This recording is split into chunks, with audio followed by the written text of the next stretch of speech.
वक्फ act में संशोधन से संबंधित बिल को नरेंद्र मोदी कैबिनेट ने 40 संशोधनों के साथ पारित किया है। कैबिनेट की मंजूरी मिलने के बाद अब यह मुद्दा चर्चा में है। नमस्कार, मैं हूं संजीव बराल और आप देख रहे हैं न्यूज टुडे राष्ट्रीय। संसद के मानसून सत्र में नरेंद्र मोदी सरकार वक्फ एक्ट में संशोधन से संबंधित एक बिल लेकर आ सकती है, जिसके जरिए ये वक्फ बोर्ड के अधिकारों में संशोधन करेगी। इससे पहले 2 अगस्त को नरेंद्र मोदी की कैबिनेट ने वक्फ एक्ट में 40 संशोधन किए हैं और उसे मंजूरी दे दी है।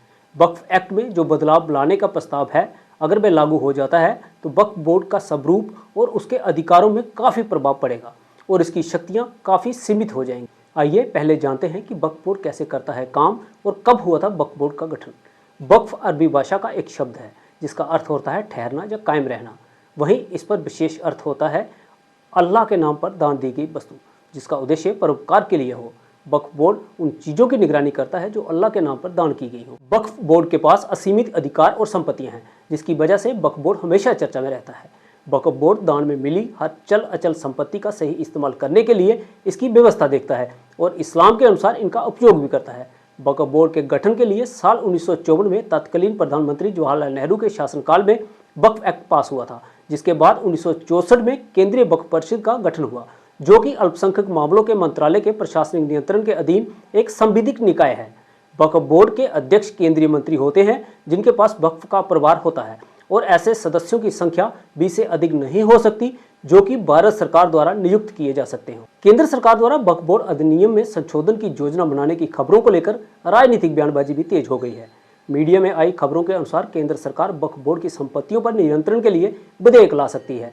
केंद्र सरकार द्वारा वक्फ बोर्ड की शक्तियों को सीमित करने के लिए विधेयक पेश किए जाने के संबंध में AIMIM के अध्यक्ष असदुद्दीन ओवैसी ने आरोप लगाया है कि मोदी सरकार वक्फ बोर्ड की अटानमी छीनना चाहती है। AIMIM के अध्यक्ष ने दावा किया है कि भारतीय जनता पार्टी शुरू से ही वक्फ बोर्ड और वक्फ की संपत्तियों के खिलाफ रही है और उसने अपने हिंदुत्व एजेंडे के तहत वक्फ संपत्तियों और वक्फ बोर्ड को खत्म करने का प्रयास शुरू किया है। ओवैसी ने कहा कि प्रस्तावित संशोधन से संकेत मिलता है कि विवादित संपत्तियों का सर्वेक्षण सरकारी अधिकारी करेंगे, न कि मामले का न्यायालय में निर्णय होगा। ओवैसी ने आरोप लगाया कि अगर सर्वे भाजपा नीति सरकार द्वारा किया जाता है तो इसका नतीजा ये होगा कि संपत्ति वक्फ संपत्ति नहीं होगी। ओवैसी ने कहा कि देश में कई दरगाह और मस्जिदें हैं जिनके बारे में भारतीय जनता पार्टी और RSS दावा करती है कि वह दरगाह और मस्जिदें नहीं हैं। उन्होंने कहा, कुल मिलाकर अगर मीडिया की खबरें सच हैं तो मोदी के नेतृत्व वाली सरकार मुसलमानों से वक्फ बोर्ड की संपत्तियां छीनना चाहती है। अब कोई कब्जा करके इंक्रोचर है तो वक्फ बोर्ड को पावर है, उसके पावर्स को अगर आप छीन लेंगे तो फिर पूरा ये तो लॉस होगा वक्फ प्रॉपर्टीज का। अच्छा, उसमें एक और मीडिया रिपोर्ट में बात आई है, amendment to the process of Waqf board. ये जो वाकिफ होता है वो अगर मेरी प्रॉपर्टी में बोलते हैं वक्फ बोर्ड को मैं दे रहा हूं, मैं वक्फ कर वाकिफ हूं, मुतवल्ली मैं रहूंगा किसी और, वो आप बोल रहे वो भी नहीं रहेगा।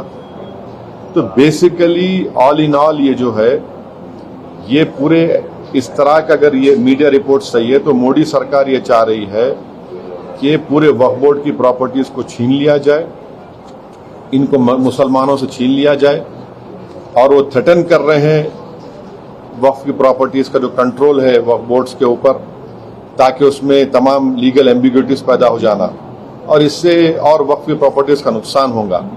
तो अब ये कंप्लीट सिस्टम को जब ये लोग, अगर मीडिया रिपोर्ट्स सही है, चेंज करना चाह रहे, उसमें कुछ ये करना चाहे तो कोई भी आगे बढ़कर प्रॉपर्टीज को वक्फ नहीं करेगा।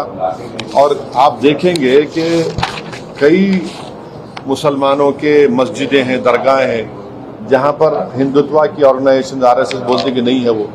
तो ये अमेंडमेंट्स आने का मकसद एक ही है कि एक तो वक्फ प्रॉपर्टीज को छीन लिया जाए, दूसरा फ्रीडम ऑफ रिलीजन के खिलाफ काम कर रहे हैं, और डिस्प्यूट अगर है तो जुडिशरी डिसाइड करेगा, एग्जीक्यूटिव कैसा करेगा? आप कौन होते करने वाले उसको? आप होते कौन? आप पॉलिटिकल एग्जीक्यूटिव डिस्प्यूट के नाम पे इंक्वायरी कराएंगे, वो तो जुडिशरी करना चाहिए। मकसद एक ही है कि वक्फ प्रॉपर्टीज को मुसलमानों से छीन लिया जाए। असदुद्दीन ओवैसी ने मीडिया में वक्फ बोर्ड अधिनियम में संशोधन की खबरों को लेकर भी सरकार पर हमला किया और इसे संसद की सर्वोच्चता के खिलाफ बताया। ओवैसी ने कहा कि संसद का सत्र चल रहा है और सरकार इस मामले की जानकारी मीडिया को दे रही है और संसद को नहीं दे रही, जो संसद की सर्वोच्चता के खिलाफ है। तो सेंट्रल गवर्नमेंट जो है पार्लियामेंट्री सुप्रीमेसी और प्रिविलेजेस के खिलाफ ये काम करते हुए मीडिया को इन्फॉर्म कर रही है और पार्लियामेंट को इन्फॉर्म नहीं कर रही है। पार्लियामेंट जब चल रहा है तो सरकार का काम है कि इमीडिएटली आप पार्लियामेंट को इन्फॉर्म करते, बजाय इसके कि आपने मीडिया को लीक किया। वक्फ बोर्ड के पास सेना और रेलवे के बाद देश में सबसे ज्यादा संपत्ति है।